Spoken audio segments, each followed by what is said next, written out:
சிக்கலில் வேல் வாங்கி செந்தூரில் சம்ஹாரம் செய்து அப்படின்னு சொல்வழக்கு இருக்கு. நாகப்பட்டினத்துக்கு அருகில் உள்ள ஊர்தான் சிக்கல். இந்த சிக்கலுக்கும் சூர சம்ஹாரத்திற்கும் என்ன சம்பந்தம்? சூரனை சக்தி வடிவேல் கொண்டு அழித்தார் முருகர் என்பது வரலாறு. அந்த சக்தி வடிவேலினை தன் தாயிடம் பெறும் நிகழ்வுதான் சிக்கலின் சிறப்பம்சம்.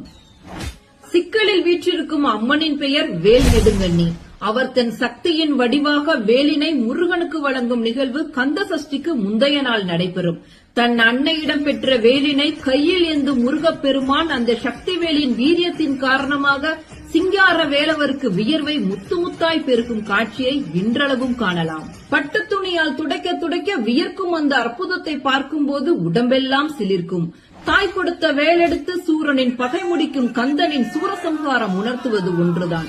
எவ்வேளை வந்தாலும் கந்த வேலையாக கொள்வோம். ஏனென்றால் கந்த பெருமான் நம் சொந்த பெருமான்.